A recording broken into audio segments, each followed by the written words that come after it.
Hi everybody, it's Alison Dorland coming to you from Calgary, Alberta, Canada. And in front of me, you'll see my most recent painting, which I had just mounted to a cradled panel. So a cradled panel with this little edge here, it's really wonderful. It can just sit on a nail and you don't have to do any hardware or backing if you don't want to. Unless of course you're gonna sell it, it's probably nice to have, like a little hook, a little sawtooth hook, or just maybe some wiring on the back of this panel. But this was sort of inspired by the artist that I recently had mentioned in my video, Marabeth Quin. She is just the most inspiring artist I've come across lately, in the sense of, she's a wonderful teacher, but I had watched a YouTube video about just kind of slowing down and why rush the process of painting. And it's kind of funny because I suppose I didn't rush this, but I was so excited because I had this background on watercolor paper that was like my art poetry style, that intuitive color craving exercises, getting watercolor down on this piece of watercolor paper.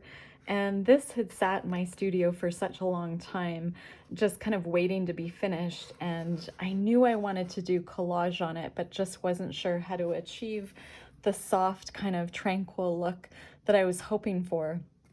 And one of you, thank you so much, Cindy, had recommended Marabeth Quin's videos. And not only do I love her YouTube channel, but I love this Layered Botanical class, which you can register for. There's a beautiful online Facebook community, and I really hope to consider her landscape class as well. You all have been doing landscapes with me in watercolor, those of you that have been following me more regularly, and Marabeth just kind of takes it to the next level in terms of helping people make their own painted papers in their own voice that speak to them. Primarily papers that, that's all I say. Just check out her videos, and she was the reason I had gone back to finish this piece. And you can see some of those painted papers in here. And I've also been sharing my reticulated pattern, my reticulated technique, and you can just see that appear in a few different places. Might be really hard to see, that little reticulated pattern. And I just really love how this came together. So this morning I had finished the edges. I used an iridescent heavy body. This is it, my well-loved tube, Iridescent Bronze Fine Golden. And this is a costly, more costly paint, like it's an investment. Golden is, it's a higher quality, it's a little harder on the budget, but to finish the edges, I just find it goes on like butter. It's really beautiful and it's consistent, and I wear gloves, so I have this bag where I keep my Iridescent Bronze Fine by Golden, and I used one of these makeup sponges. It's meant to be like a makeup sponge, so here it's wrapped up in saran wrap just to keep it moist, and it has a really nice bounce to it. So it's sort of like a gentle foam makeup sponge. And to put it on, I did a little reel on Instagram this morning, and it just showed me in the process of kind of finishing the edges of this piece. And while I'm on that topic, I should say, this shape is very timely for social media, in particular Instagram, because Instagram often they've always required to be aesthetically pleasing kind of on the site with, say, your posts or your videos, reels, whatever. It's a square format. And so unless you have a square image or video, or you've recorded it in that kind of, that orientation, it doesn't really fit with their platform. But just this morning, they have made their platform back to rectangular. So this piece I was really excited to post on, I hadn't posted for a while. I kind of took a break from that platform, but I was excited that today was the day they're in a rectangular format. And so I had done a video or two and I had posted this rectangular piece. I don't know what I'm going to title this piece, and normally I have the title, it comes to me pretty quick, but yeah, that's something I'm going to have to think about. And I am going to seal this with Dorland's wax medium, which I suppose I could start that process now. I have used Spectrafix, so I'm just going to grab it. So again, this is my, I always tell people this is my hairstyle bottle that I had just repurposed because it had a really nice fine spray. But Spectrafix is a great product that is odor-free, non-toxic, all natural. So it's composed of casein, and it's a really great fixative prior to varnishing or adding wax, finishing your work. So it's not like a final product, but it will kind of prevent some of these watercolors from smudging, from moving. And so I'm just going to be brave actually and do it with you all. I'm going to grab a glove, and I'm going to grab one of my shop towels. And because this was basically just finished last night, I did at least 3 to 4 spritzes of Spectrafix and let it dry in between my sprays. And then you can use like a tap cloth, but I'm just gonna kind of get the dust off, which there shouldn't be much of, because unlike my other paintings that might sit around and collect a bit of dust until I discover someone like Marabeth Quin that inspires me to finish a painting. You know, the funny thing is she inspired me because it was all about slowing down and taking time and enjoying the process. And so I ended up finishing it so quickly, which is really funny because it was all about slowing down, but it motivated me to really enjoy the process. And I enjoyed the process so much, and I wasn't multitasking like I often do. I was just focused on this one piece. So it came together really well. And I'm not at my usual desk today. I am trying to stand up desk, and I just wanted to share this cute little artwork by my son. And so these little frames are great, both for my art poetry cards or like a little, actually this would be a bit too small for those, but it's funny, we're kind of competing for frame and wall space right now at home. So I had to share that. And then this is the Jacquard, that's the company Dorland's wax medium. And it's really been a great product if you're a watercolor artist and you want your work on a wood panel, or if it's not gonna go behind glass. There is a little bit of an odor, even though there's not supposed to be. So I work quite quick, and I just take quite a big dollop and get it onto the surface. And I use my gloves, even though I see a lot of people use their hands, but I just would worry about the absorption. And I'm just gonna actually grab, I think that's okay. So I started by putting it in the white areas where I know there's not watercolor and there's less risk of smudging or the watercolor moving. This particular piece, it's not such a big deal because I can always lay over top, and it almost has that, I'm just seeing if that's smudging. No, it's okay. This type of painting, this style is very blended, so it wouldn't be such a bad thing. I mean, it wouldn't be great, but there's always ways around it. And I'm getting the wax over the edge, and that's okay. I'm just gonna get actually another glove. Where are we? No, okay, I'm not gonna, am I gonna get another glove? Here's one. Ha!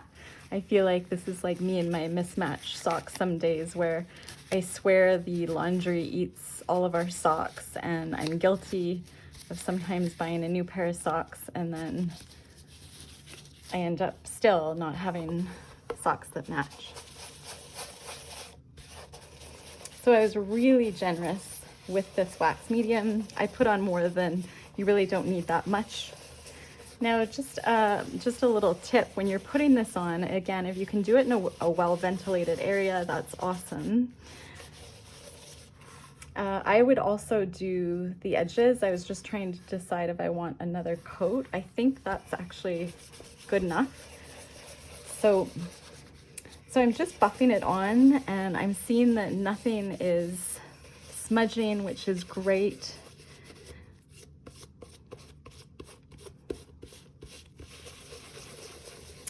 And I'm gonna let this sit for at least 24 to 48 hours.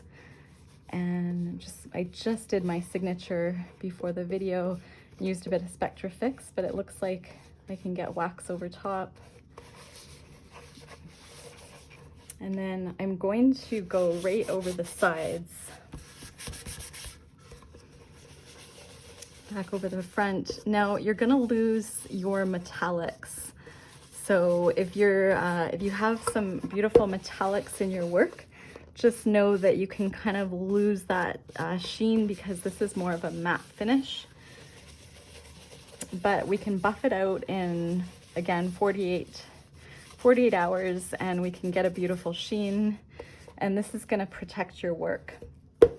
So I am going to use a little bit more, and you know what, I might just do the edges with you all, or sorry, without you all, because you don't need to see me doing the edges. I'm just going to get it off my glove and just put this somewhere where it can kind of ventilate. And so you can just feel there's quite a bit on there.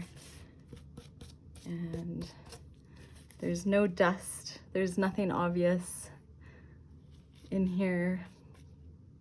So it looks good. So I'm just gonna put this aside.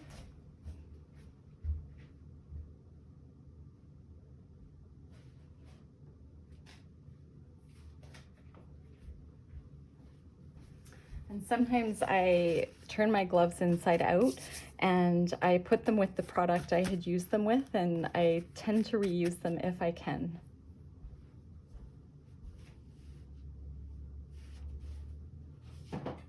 Oh, that's funny. I just came across this little canvas print, and this is that dendritic, or that reticulated pattern that we had just done in the last couple of videos, a pattern that I really, really love in my work. And I use it quite often.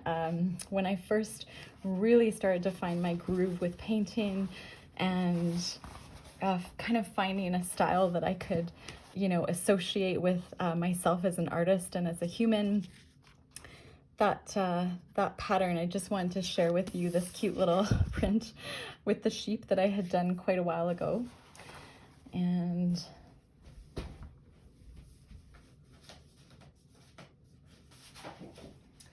I thought I could also share with you some other works I had done. So this is an example. This is a giclée print of one of my mountain pieces, and I did a round composition. So this is like a really high quality watercolor paper, but it's called 100% cotton rag, otherwise known as a giclée print. You can just see that moon is really beautiful. I've embellished this print so you can feel the acrylic, and you can just get an idea of, okay, that was 2021. You can just get an idea of that reticulated pattern.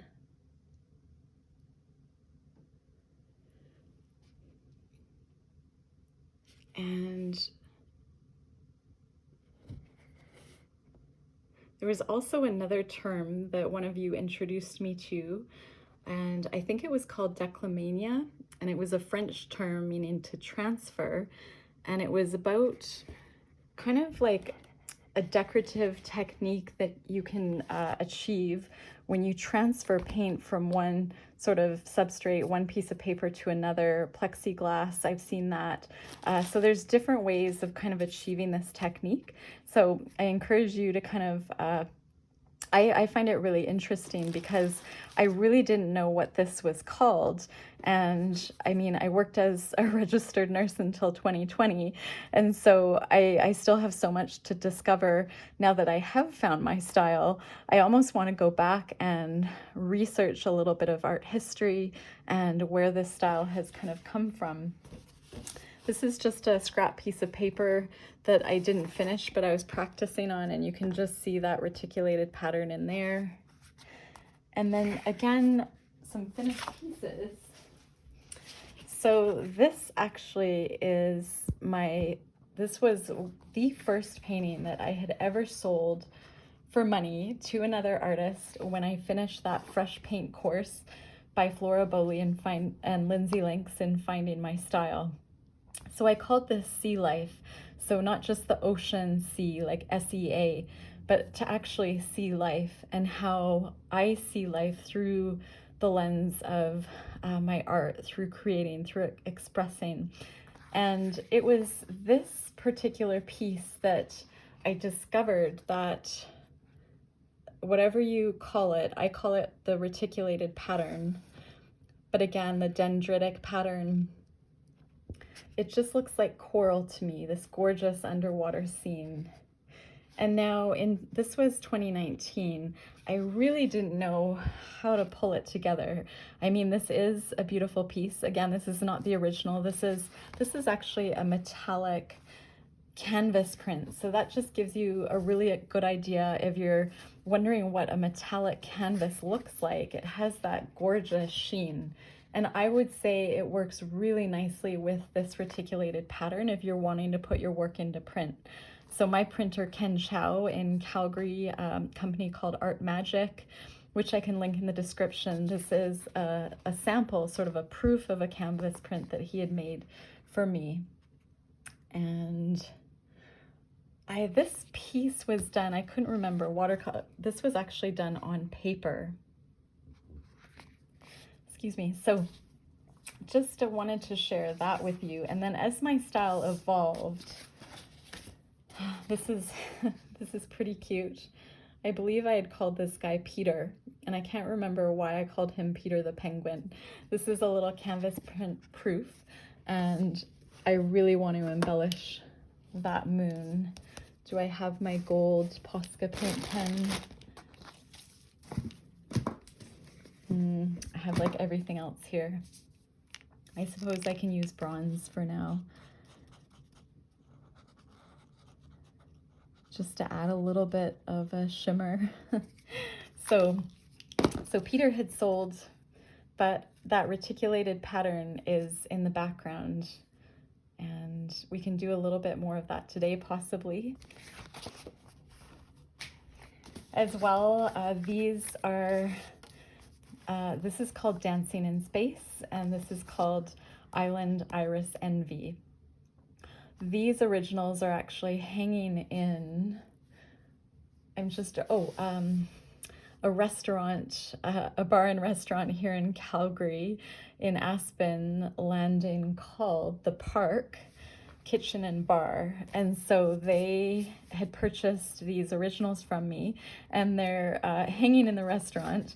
And you'd never know that I did them, because when I had sold them, I was like, oh, you know, thanks so much. This is going to be great advertising. And I was encouraged to like have some kind of a little sticker or something. I guess if you knew my signature, you know, you would identify me pretty quick. But one of my friends went in and she's like, I thought those were your paintings, but I didn't see your name. And so anyway, the business side of art, I have learned, just trying to see if you're zoomed in.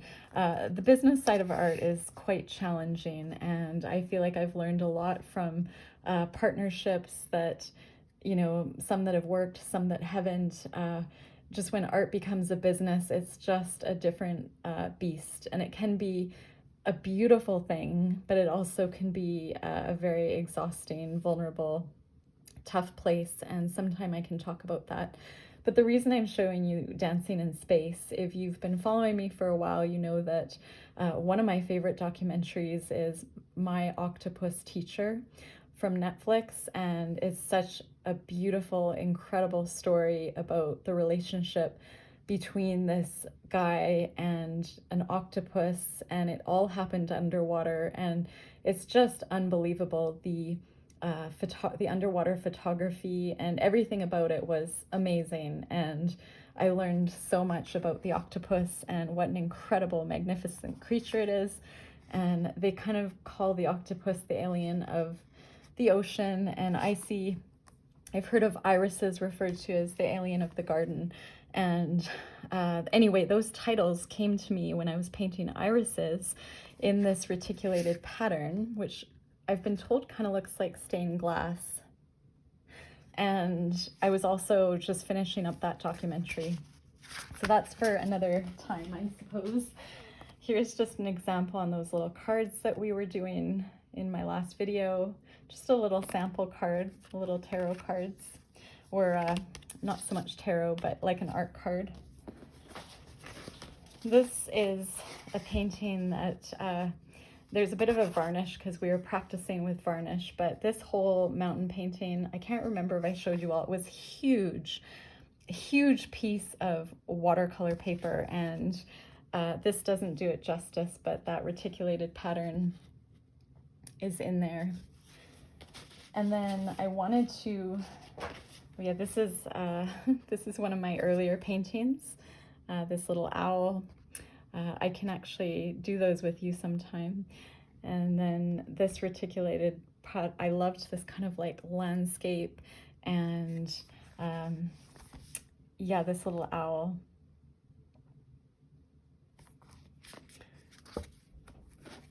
And then this is a little proof again of more irises from my printer. You can see the reticulation in there a little bit. And not only do I use it with acrylic inks, but I use it with acrylic heavier body paint. So this is an example of, again, a canvas print of my black toned paper series, which sold out pretty quick, but it was so fun because I was just smushing paint and getting these stunning blooms, and then I would turn them into flowers. Just check that out. And here's another one. And I'm just trying to see this one. It's really hard to see, but the texture, because this is a reproduction. And in here, where is it? It's upside down. Yes, and I did embroidery actually in this painting. So this was a painting on paper, but a lot of embroidery. You can see the reticulated pattern down here on the left, and reticulated background. And then this one as well. This was such a fun series. It was a lot of work with the embroidery. It was titled Finding Frida One Stitch at a Time. So referring to Frida Kahlo. There's that embroidery down here on that flower. And what I'm gonna do is just pull an art poetry card. And these are a little bit jumbled.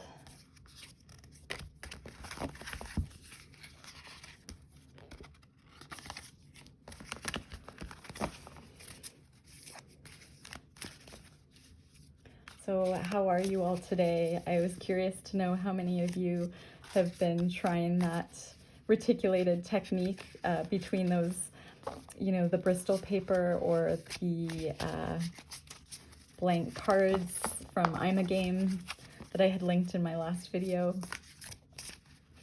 Do you have acrylic ink sitting around that you haven't used?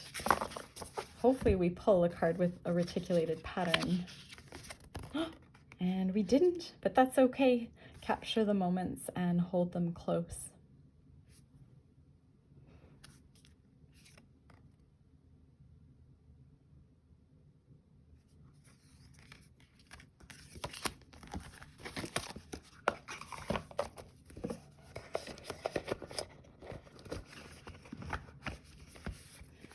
Okay, so I'm gonna set this one aside. And I thought what I could do, oh, this was a book that I wanted to share with you all. I really just wanted to share the cover.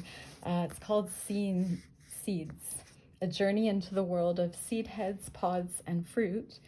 Photography by Robert Llewellyn and written by Terry Dunn Chase. And you can just see in Mother Nature, not only in our body, but everywhere, there is a resemblance of that connection, that reticulated pattern, that dendritic pattern, one of life. And again, I think it was called Decalomania.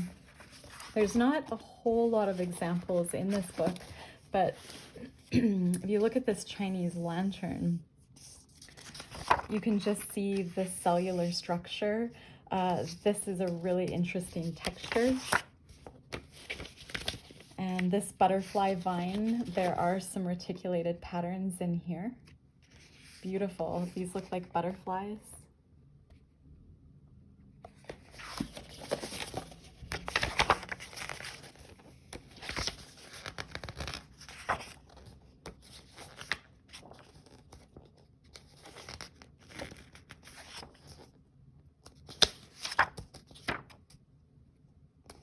Sometimes when I need inspiration, I go to the library or go for a walk.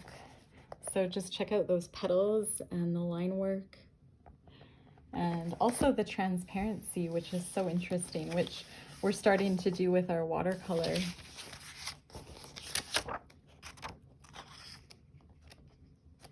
And you'll see like some of these appeal much more than others to me. And you'll kind of find that as well. I was just thinking, it's the year of the snake. I believe that just reminded me of an eel or a snake. And yeah.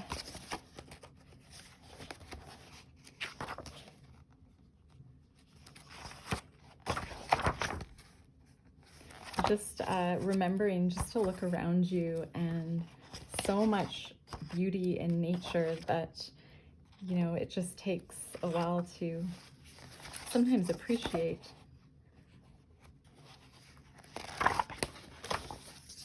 So I just wanted to show you that book.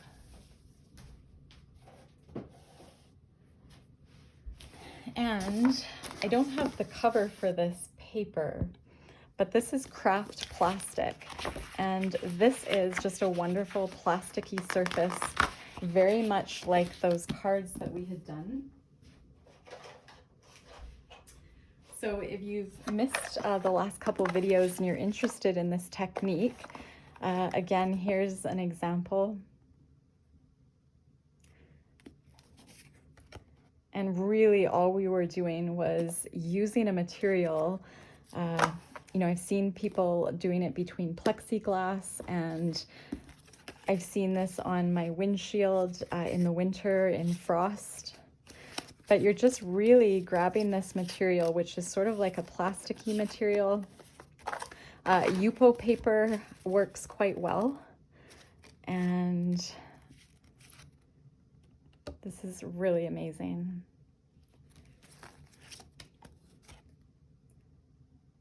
So these are some, I can't remember if I had done these on my Instagram reel. That green is so beautiful there. And then the bronze. And so if you have acrylic inks sitting around, oops, these weren't quite dry. Oh, I also wanted to share, it's been a long time since I've achieved this pattern, but we can achieve that somehow together in the next little while. I just see this as being beautiful, like landscape collage work. Those patterns are so beautiful and so tiny, especially this one. I feel like it's the side of a mountain, and those are so stunning. And so all we're doing is getting our acrylic inks. I like Liquitex brand. This is dioxazine purple.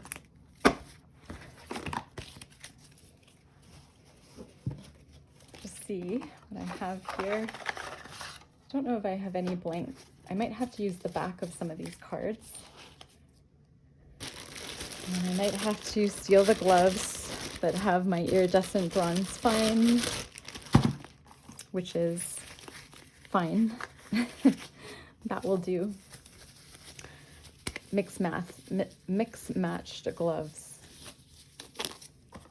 Okay, so this was, if you'd missed my other videos, these little cards I was using, blank tarot cards, durable cardstock. I just got these from I'm a Game on Amazon, and I can link that.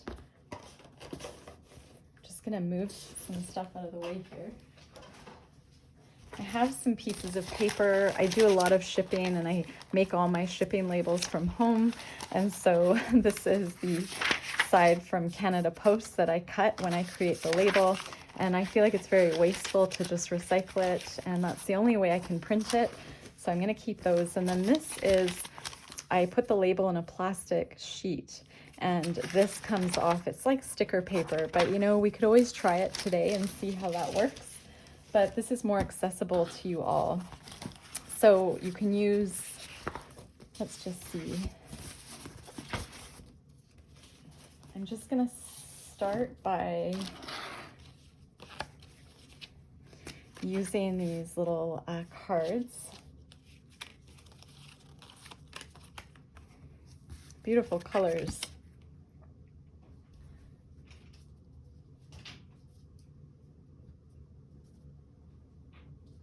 You're gonna grab your acrylic inks or your Bombay India inks or your Daler Rowney FW inks. There's so many different ones,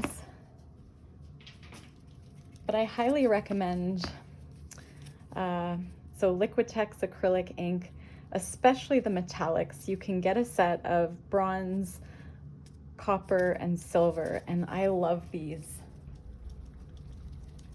Make sure the lid's on and give them a shake. And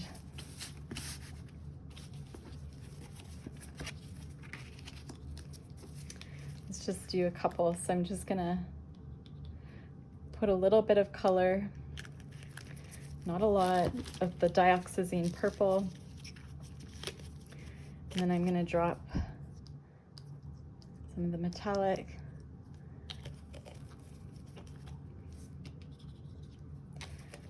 And I'm gonna drop some of the yellow.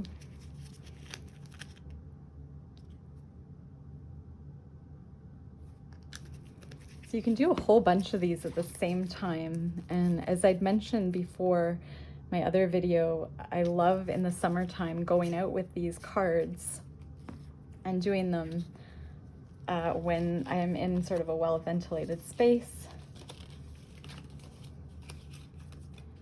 And I'm just gonna see if I have any blank cards. Use this one, and these ones. So this would be blank, right? But I have run out of cards. Just gonna go ahead and smush down the inks between these cards.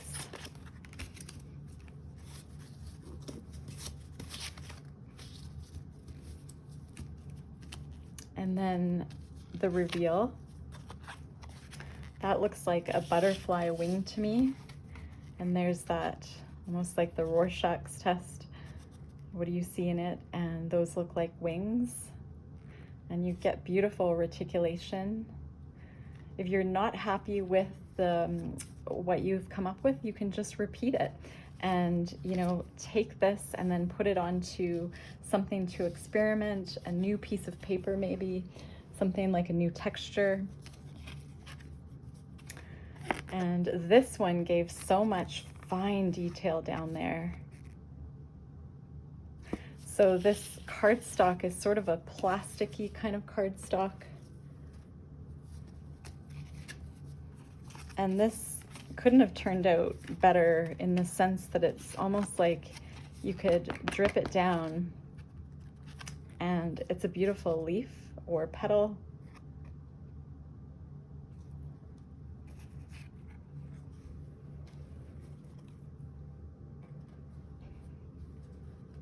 I'm just putting those so they don't fall on my carpet.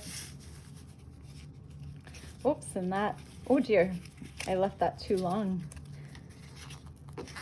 Wow, it totally glued. Oh my goodness, I've never had that happen to me. That is crazy. I wonder how that, maybe it was because the, I think in that one I'd used the Bombay India ink. So this would be a great little piece to collage on though, because it's so thin. Thinner collage paper, of course, works a lot easier than thicker collage paper. I'll just do another one on, maybe on here. So we'll just try that beautiful red violet by Dr. P.H. Martin's, that Bombay India ink. We'll try a little bit of the yellow. Maybe we'll get a bit of orange and some bronze. And I'm, you know, just kind of getting ink down, but not too much of it.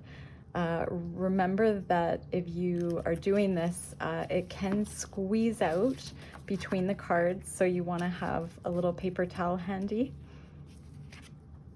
And there we have a really gorgeous card. Really beautiful. And then at this point, maybe I want to try just some basic printer paper and just see if I can get any texture. And I did. It took away some of the beauty, the paint from this card, but now I have this awesome piece of paper which I can collage on. And you can do that again with this one. And again, really nice thin collage paper. And we're basically breaking a blank page, which is not always easy to do when you're in a creative mood and you just don't really know where to start. And this one actually came out really neat.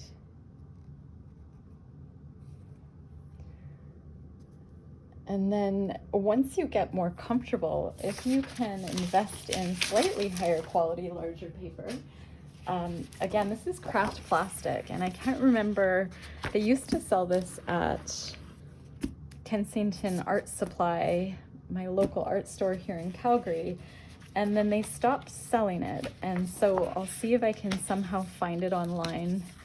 It's quite thick. It's made of a very similar material and thickness as this cardstock. And so I have 2 large sheets, and let's just see if we can pick a couple colors. Maybe we can do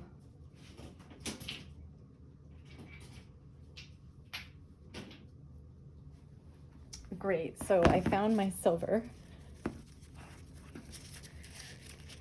and I'm just gonna put on, gonna pour on some silver. That is a happy accident. I'm finding the silver lining, just like one of my artist cards says, by having spilt that beautiful silver. I bet it will give me an amazing effect. Oh, and what am I doing? And what am I working with? So I'm putting down quite a bit of ink. So the first one I had put down is, again, it comes in that pack of 3 Liquitex acrylic ink, iridescent bright silver, and then you can also find them, you know, at Michael's Canada, probably Michael's in the United States. You can get them online, and you can buy a set of 3, the iridescent bright silver, iridescent bright copper, and iridescent bright bronze. And then I like the cerulean blue by Liquitex. I then added phthalocyanine green, blue shade, again Liquitex. And then this one, I just love the color so much. It's Artist Loft, Michael's in-house brand acrylic ink. And I would say the quality isn't as good, but I just love this color so much. It's almost like that robin's egg by Beam Paints. And so, whoops, oh my gosh, there's a lot of dry dry paint. So if I was to do this again, I would probably unscrew the bottle over my garbage, and then I wouldn't have all these flecky marks, but hopefully they'll just go in the painting. And so I'm gonna go right over top and smooth it out with the warmth of my hands through the glove, and I am going to pull it apart. And wow, check that out. If you get more fluidity in here, it just depends on the consistency. You can drip this down. So there's a lot of bubbles. Just gonna gently blow. I can sort of get some of the bubbles out. I'm gonna just tilt this and let it drip. And that is a beautiful broken blank page that you can, you know, you can frame this. There's so many possibilities. If you weren't happy with it, you could also, you know, take this, and again, maybe you want to see what would it be like over top of maybe watercolor paper. I'm just seeing if I have some paper.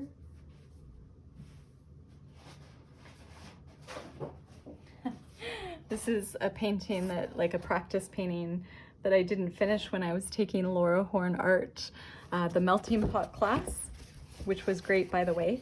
And I think what I'm gonna do is just be bold and go over top of that and find a new painting as well as an experiment. And so this will be a great painting to go back to and do acrylic paint over top and really work with it. And just check out that silver reticulated dendritic pattern there. And I almost like how much more detail I got, very similar to, where are those little circular, so those little circular cutouts I had showed you that looked like a mountain landscape in a forest.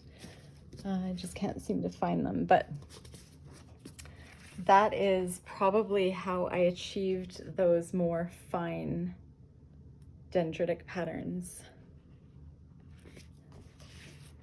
And so, you know, I'm very happy with this. I would definitely leave this one to dry and create a painting from it. And then this one, I think I would use for collage possibly, or just painting entirely over top, but leaving some of the areas that I love.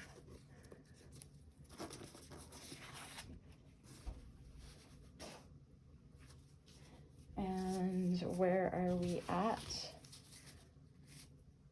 I think I showed you these, but I've been trying to get more reticulation in my art, more collage. This little canvas is not quite done yet, but you can just see that botanical leaf up here.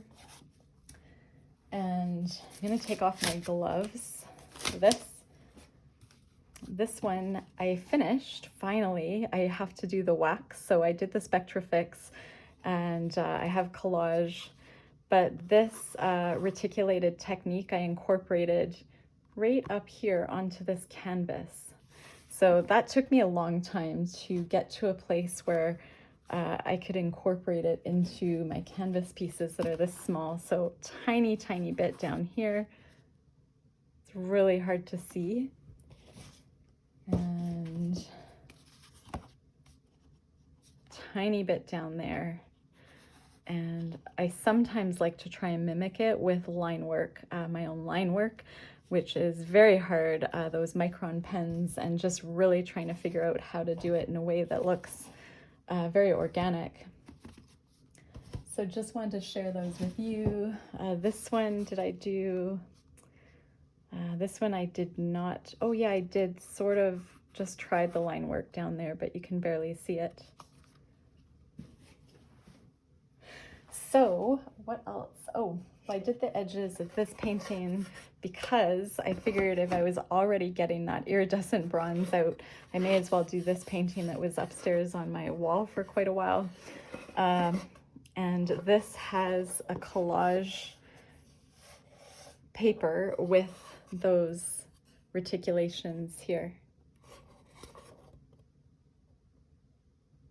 I'm really loving working on wood panels, these cradled wood panels, and I'm trying to think of what else I can show you.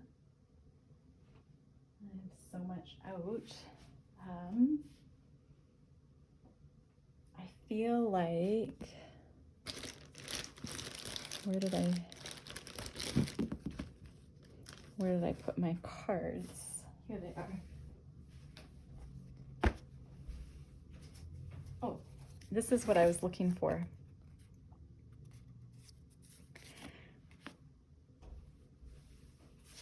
So I believe that I used this craft plastic paper just to repeat the same technique that we had just done. And you can see very similar reticulations, so much beauty. And I had used one of those craft punch outs, so just a circular one of those things that you have to push down quite hard on.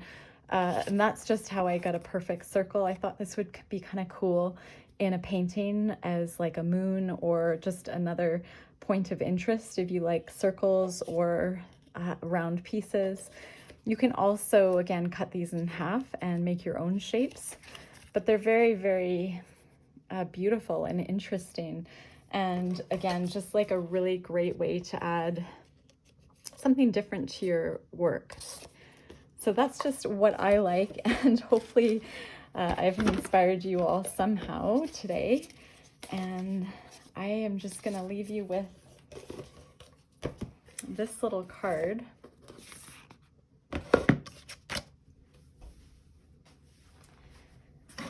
I chose this card on purpose because it kind of matches the background of this painting. And there's that reticulated pattern, and it says, map out your vision.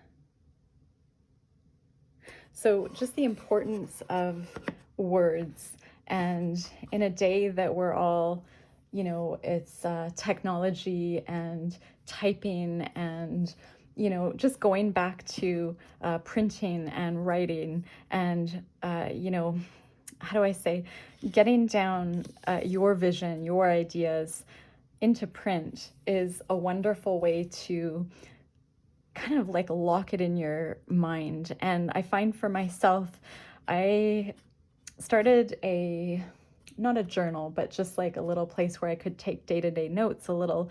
I actually have two. One is for more like personal notes, and one I just bought at the dollar store, but it's like this day timer basically. But every day I write something that's inspired me, you know, whether it's an artist or a book or a technique that I think I just have to try. And I'll write it down, and I may or may not go back to it, but I know if I want to go back to it, it is there. And it's sort of like having this little map of ideas that I'm keeping track of and keeping record of. And they do sometimes, they slip my mind if I don't write them down. So I get a lot out of doing mind maps, like mapping out my vision. And I'm gonna grab my book because it's been a really long time. I think I had maybe told you about this book, Mind Map by Tony Bazan, The Ultimate Thinking Tool. And it's pretty easy to read. I actually want to read it before I go to bed, because I'm just realizing, and I have, oh, interesting. I've been thinking a lot about artificial intelligence, and there's an artist, I believe her name is Beth Spencer, an illustrator. She was recently featured in Uppercase. Actually, I'm going to show this to you now. So 2 seconds.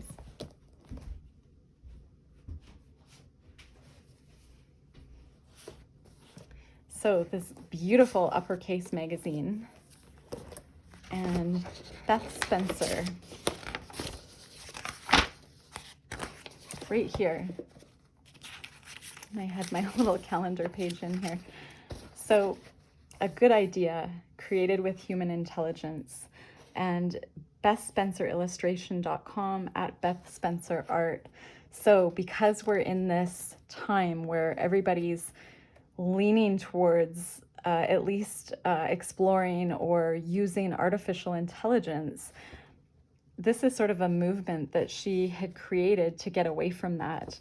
And I will maybe do another video on this because I love the idea of us creating something with human intelligence. So for myself, I might create an art poetry painting and I might write the words created with human intelligence.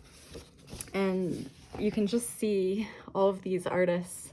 It became this huge kind of trend, this beautiful movement on social media. Search the hashtag Human Intelligence Badge 2024. So hashtag HI Badge 2024, which I can put in the description if anyone's interested. Hashtags, it's tricky whether or not they're removed at some point from social media. That does happen if there gets to be too many, but let's just see if we can all maybe create with human intelligence and almost make like a badge or, you know, a painting with the words created with HI, human intelligence, and we can tag Beth Spencer Art. So I just think this is really a neat idea. I had told you that I started to do a couple blogs and I tried artificial intelligence, ChatGPT, and it just didn't feel great. I've heard that it can't always be accurate, and even though I put it into my own words after looking at the ideas they gave me, I don't know, it just didn't feel right. It didn't sit well with me as a human. So this is something I just wanted to share with you all. And oh yes, that's where I was going with this. So in this book, Tony Buzan talks about creative intelligence and the left and the right brain, note making versus mind mapping, like linear notes versus, you know, central notes in the form of a map. It's just so interesting what he writes about in here. And then there's all these beautiful artistic mind map examples. This one's about fruit. And the more kind of like dendrites, that reticulated pattern, that's kind of used in this mind map. So seeing if you can, you know, even writing down, yeah, family events during the week, what's going on with your day. I really love this. These are just really beautiful to look at, and Tony encourages people to use color and images because that's a way that we just remember so much better. And I think painting every day, creating every day, and actually teaching, you know, the inspiration through this channel, I have really improved my memory, which says a lot because I often, I would easily forget things. So visible thoughts, I really like that. And just how those ideas can just trickle out into new explorations. And instead of this linear, you know, list, you will just find that you have so much more creative thinking. It's a good activity to do with kids or your grandkids or, well, I mean, anybody really. So I just saw that dendrite in there. Something, yeah. Okay, so I hope I've inspired you somehow today. And yeah, I hope you have fun with this reticulated dendritic, declomania type technique. If you find a good YouTube artist or another artist that's doing it right now, please feel free to link it. I love to look up other artists and sort of see how they're using it in their work. And, you know, it would be really cool just to see what people are coming up with. And yeah, thank you so much for being here. I really appreciate you all. And we will see you all soon.